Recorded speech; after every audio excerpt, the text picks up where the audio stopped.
दोस्तों, यदि आप एक बिजनेसमैन हैं तो फिर मैं आपसे यही कहूँगा कि आप इस पूरी वीडियो को ज़रूर ध्यान से देखिएगा, क्योंकि आज की इस वीडियो में एलआईसी की एक ऐसी बेहतरीन प्लानिंग मैं आपके लिए प्रस्तुत करने जा रहा हूं, जो कि आपके बिजनेस के लिए, आपके परिवार के लिए और आपके बच्चों के भविष्य के लिए बहुत ज़्यादा फायदेमंद साबित होगी।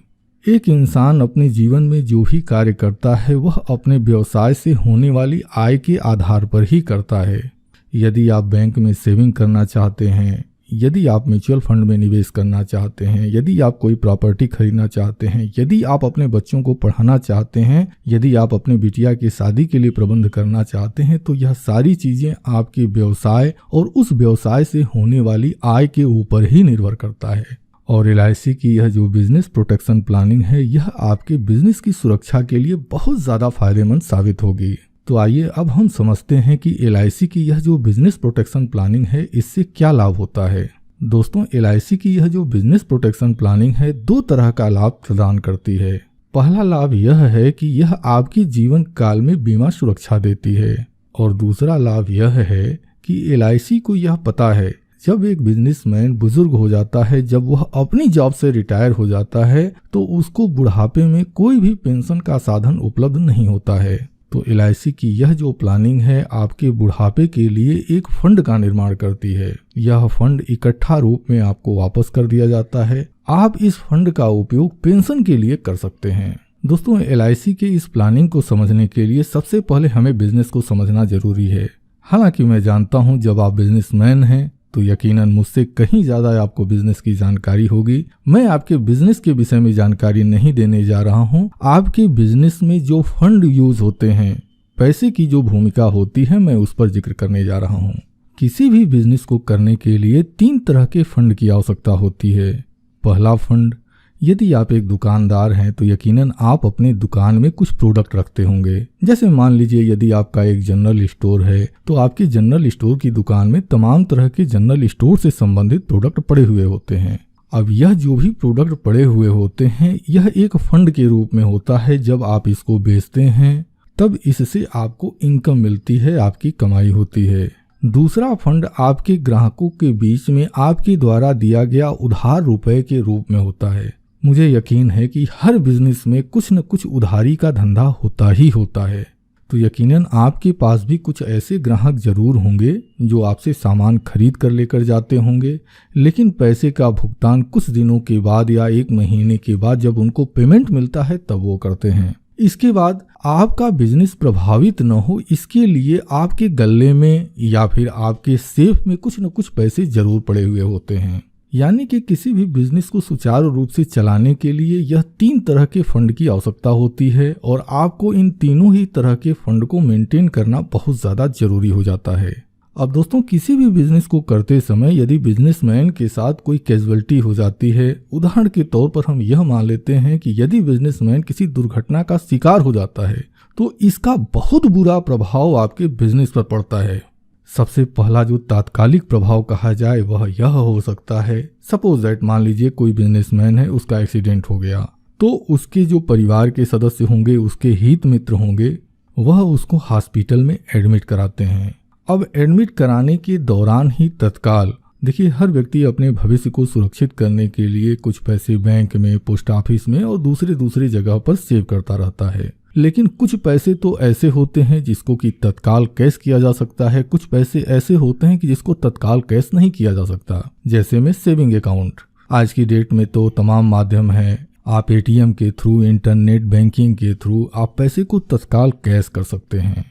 अब जब किसी परिवार का कोई सदस्य एक्सीडेंट हो गया है और उसका इलाज कराना होता है, तो परिवार के सदस्य सबसे पहले ऐसे पैसे को कैश करते हैं, ऐसे पैसे को निकालते हैं जो कि आसानी से उनके हाथ में आ जाता है, और इस पैसे का उपयोग वह जो परिवार के सदस्य हैं उस व्यक्ति के जीवन को बचाने के लिए करते हैं। यह सबसे पहला और सबसे विकट असर जो है बिजनेस के लिए पड़ता है।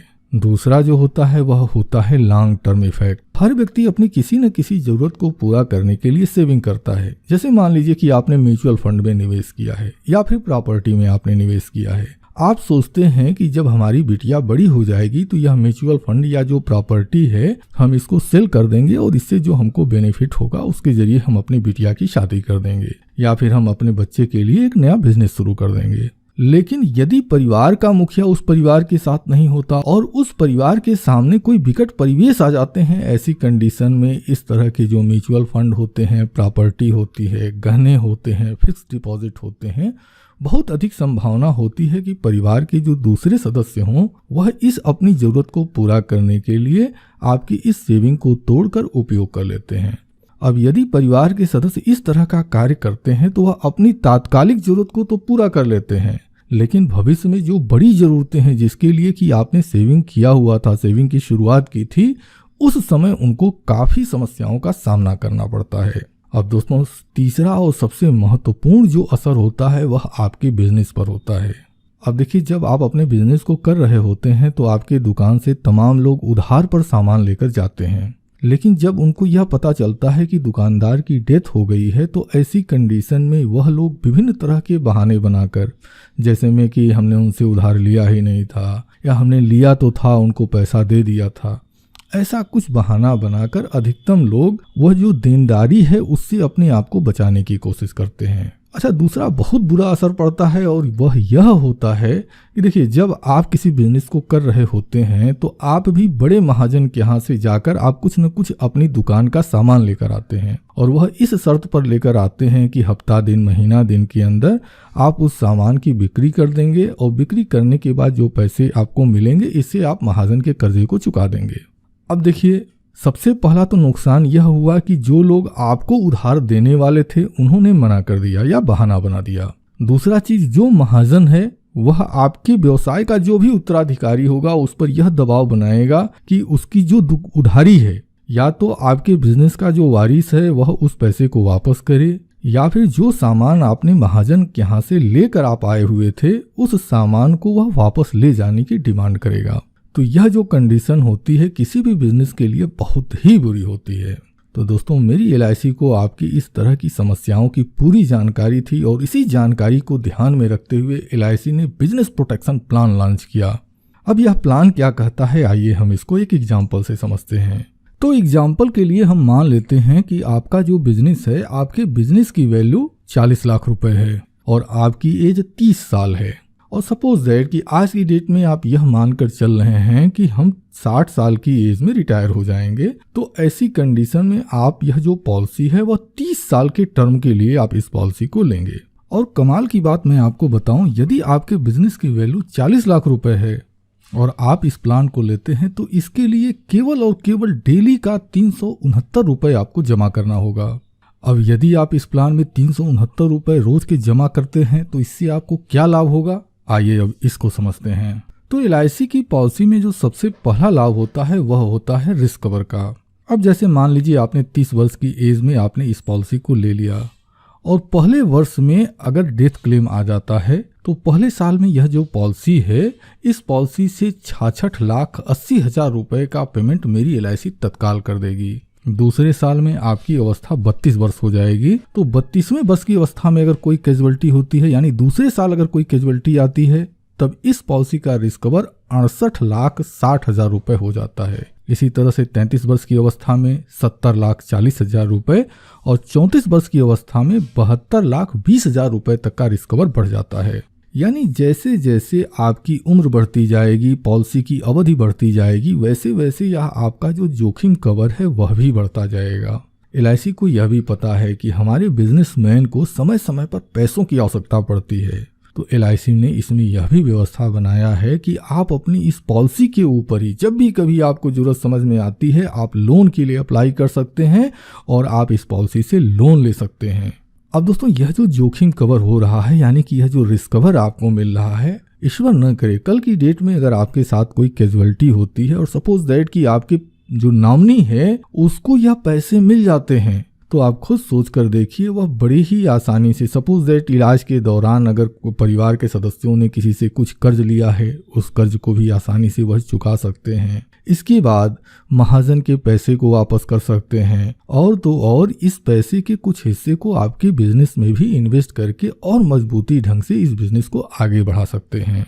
अब दोस्तों इसी तरह से अगर आप ध्यान देंगे तो आप पाएंगे पॉलिसी जैसे जैसे आगे बढ़ती चली जाती है, पॉलिसी का जो रिस्क कवर है वह भी बढ़ता चला जाता है। जब ग्राहक की उम्र 58 वर्ष होती है, यानी पॉलिसी अपने 28वें वर्ष में होती है, इस पॉलिसी का जो जोखिम कवर अमाउंट है वह बढ़कर 1,47,00,000 रुपए हो जाता है। पॉलिसी के 29वें वर्ष में यह जो रिस्क कवर अमाउंट है 1,53,60,000 रुपए हो जाता है। और पॉलिसी अपने 30वें वर्ष में, यानी क्लाइंट की अवस्था 60 साल की होगी, उस समय यह जो पॉलिसी है इससे 1,63,00,000 रुपए तक का रिस्क कवर अमाउंट बढ़ जाता है।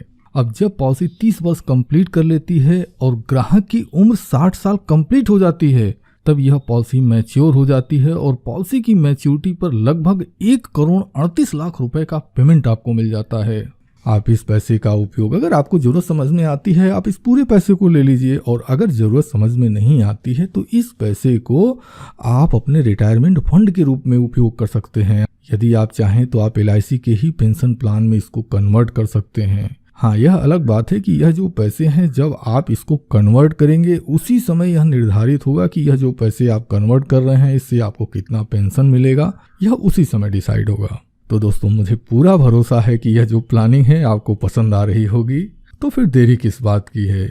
देखिए LIC के पॉलिसी की जो प्रीमियम होती है वह अलग अलग उम्र में अलग अलग होती है। ठीक इसी तरह से अलग अलग लोगों के जो बिजनेस हैं वह बिजनेस अलग अलग अमाउंट के हो सकते हैं। उदाहरण के लिए कोई बिजनेस 5 लाख रुपए का हो सकता है, तो कोई 25 लाख का हो सकता है, कोई 50 लाख का हो सकता है, तो कोई 2 से 5 करोड़ का भी हो सकता है। तो आप अपने लिए अगर इस प्लानिंग को समझना चाहते हैं तो देखिए स्क्रीन पर LIC एजेंट की पूरी जानकारी दी गई है। आप इनके मोबाइल नंबर पर कॉल करके या फिर ईमेल ID पर मेल के जरिए आप इनसे संपर्क कर सकते हैं और आप इस प्लानिंग को समझने के लिए आप इन्हें बुला सकते हैं। दोस्तों मैं उम्मीद करता हूं कि इस वीडियो में जो जानकारी मैंने आपको दी है यह जानकारी आपके लिए उपयोगी रही होगी।